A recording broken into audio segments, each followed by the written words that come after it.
जिला अस्पताल रियासी में 8 महीने पहले हुई लाखों रुपए की चोरी का कई महीने बीत जाने के बाद भी कुछ पता नहीं चल पाया है। 8 महीने उपरांत भी पुलिस के हत्थे कुछ नहीं आया, न ही कोई गिरफ्तार हुआ। बताया जाता है कि अस्पताल की एक नई इमारत में बैटरी, बिजली के सामान के साथ ही अस्पताल में इस्तेमाल किए जाने वाले काफी महंगे उपकरण भी चोरी हुए थे।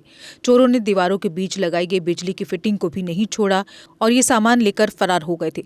चोरी की वारदात को चोरों ने बड़े आराम से अंजाम दिया था। चोरी के मामले को लेकर अस्पताल प्रशासन की तरफ से पुलिस स्टेशन रियासी में इसकी शिकायत दर्ज करवाई गई थी। अस्पताल के medical superintendent doctor Gopal Dutt ने बताया कि उनके कार्यभार संभालने से पहले चोरी हुई थी। उन्होंने आते ही कार्यभार संभाला और उनके संज्ञान में ये मामला आया। उसी समय उन्होंने लिखित से चोरी की शिकायत दर्ज करवाई। वहीं एसएचओ रंजीत सिंह राव ने बताया कि शिकायत दर्ज हुई है, इस पर उनके आने से पहले जांच भी हुई। वे दोबारा से स्वयं इसकी जांच करेंगे। एफआईआर भी दर्ज की जाएगी। जिसने भी चोरी की घटना को अंजाम दिया है वे बख्शा नहीं जाएगा। देखिए, हमने संज्ञान में आई है ये बात। एक सोशल मीडिया में एक करणदीप जी करके हैं, उन्होंने इस पे क्लिप चलाई थी और जहाँ तक हमें ये सुनने को मिला कि 8 महीने पहले डिस्ट्रिक्ट हॉस्पिटल रियासी से चोरी हुई है। कितने की हुई है हम उस पर पुष्टि नहीं करते, कितने की, ये तो इन्वेस्टिगेशन की बात है। लेकिन हम ये चाहते हैं कि अगर वहाँ से चोरी हुई है, वहाँ के ताले तक नहीं टूटे हैं और वहाँ से चोरी हुई है तो सामने दिखता है कि कोई ना कोई हॉस्पिटल का एम्प्लॉय उसमें जुड़ा हुआ है। तो हम प्रशासन से ये मांग करते हैं कि इस पर कड़ी से कड़ी कार्रवाई की जाए, जो भी दोषी है उसे सजा दी जाए और इसको जो भी है क्लियर फेयर इन्वेस्टिगेशन इस पे होनी चाहिए। और दूसरी बात, यहाँ पे हम ये देखते हैं कि यहाँ पे जो जॉब कर रहे हैं, जो एम्प्लॉयज हैं, कई तो ऐसे हैं जो 10-10, 12-12 साल से यहाँ पे चिपक के कुर्सी के साथ बैठे हुए हैं। क्या उनकी ट्रांसफरें कहीं होती हैं, लेकिन वो फिर अटैचमेंट करवा के यहीं पे आके वापस बैठ जाते हैं। तो उन्हें भी बाहर जाना चाहिए, अपनी नौकरियां जो है देखनी चाहिए कि नौकरी किस तरह से की जाती है।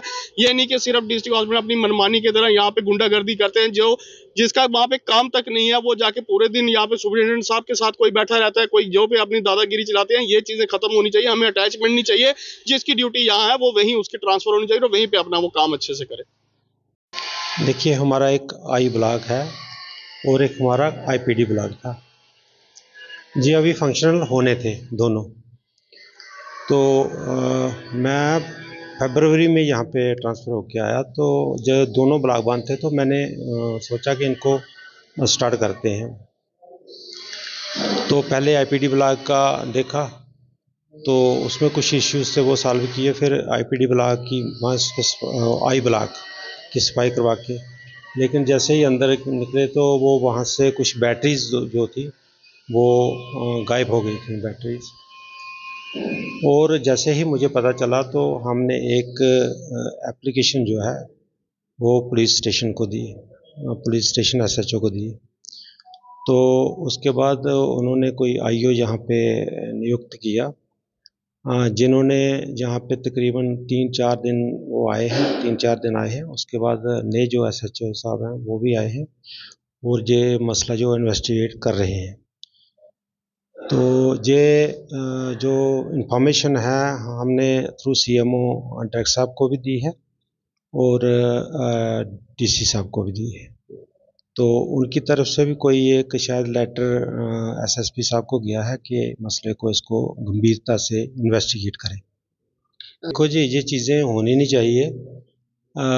अलबत्ता जैसे ही हमारे जो नोटिस में आया तो हमने उसका संज्ञान लेते हुए सेम डे को हमने जो है इंक्वायरी के लिए जो कंसर्न एजेंसी है पुलिस को इन्फॉर्म कर दिया है। तो पुलिस के मुताबिक ये अंडर इन्वेस्टिगेशन है।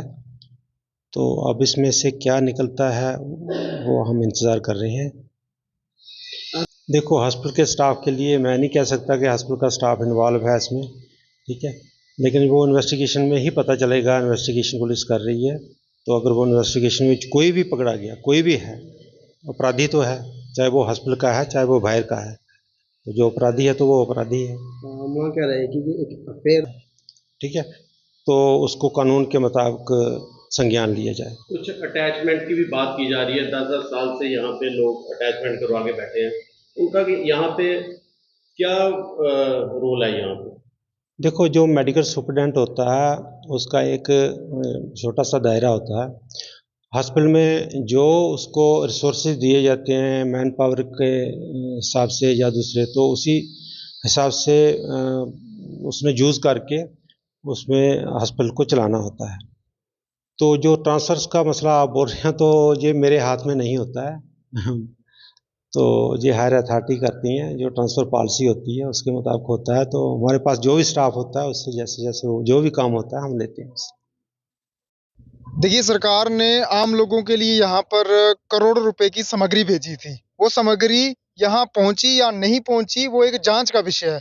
लेकिन मुझे 2 दिन पहले ये मुद्दा पता चलता है कि यहाँ पर अस्पताल प्रशासन की तरफ से पुलिस को एक कंप्लेंट दी गई है लिखित में। उसमें बताया गया है कि यहाँ पर चोरी हुई है।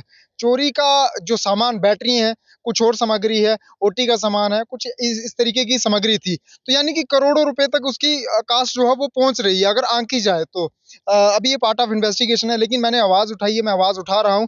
लेकिन इस चीज़ को अभी तो फिलहाल एजेंसियाँ देखेंगी, पुलिस देखेगी कि आखिरकार कौन इसमें मुलव्विस है। सामान क्या वेंडर से यहाँ तक पहुँचा या वहीं से गायब हो गया। इसमें कहीं न कहीं एक बड़े अफ़िसरों की मिलीभगत दिख रही है। चोरी चोरों ने की है या नहीं की है, वो खुद चोर है या किसी और ने चोरी की है, ये पार्ट ऑफ इन्वेस्टिगेशन है। हम इसको लेकर के आवाज़ उठा रहे हैं। और रही दूसरी बात, यहाँ पर जनाब 15-15 सालों से मुलाज़िम यहाँ पर तैनात है। उनकी यहाँ पर मिलीभगत की जो है वो कहीं न कहीं हमें बू आती है। सोर्स हमें बताते हैं कि उनकी कहीं न कहीं इसमें इन्वॉल्वमेंट है। मैं कहता हूँ सही तरीके से उनकी जो है वो जाँच होनी चाहिए। वो 15-15 सालों से यहाँ पर कर क्या रहे हैं?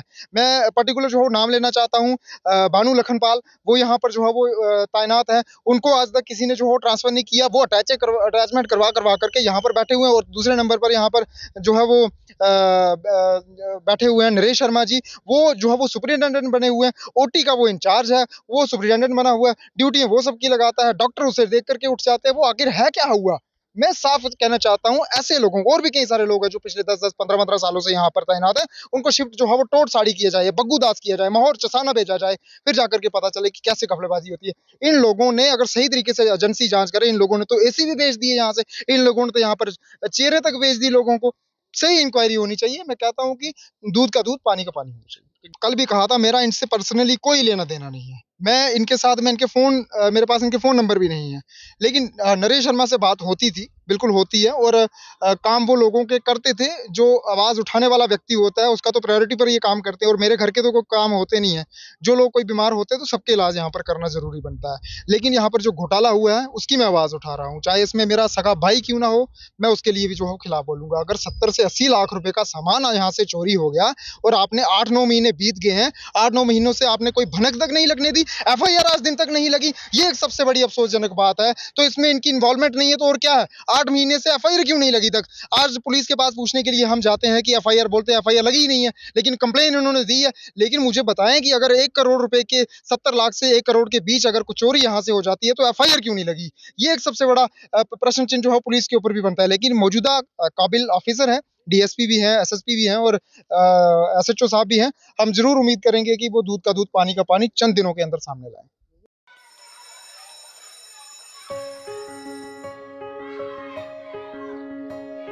Schools play a critical role in molding a child into a responsible and progressive global citizen. A good education empowers a child with infinite opportunities to discover and innovate. Over the past few decades, of all the innovations that have taken place all across the world, how many can India lay claim to? Perhaps not many. Rather than being pushed to master existing texts, students must be encouraged to learn, unlearn, and critically evaluate everything they observe through the formative years of their education. Shri Educare was formed out of a commitment to expand SEL's reach of providing quality Indian education. It is essentially engaged in setting up schools from preschool to K-12 at both national and international levels. Jammu Kashmir की खबरों के लिए जुड़े रहिए JK update के साथ।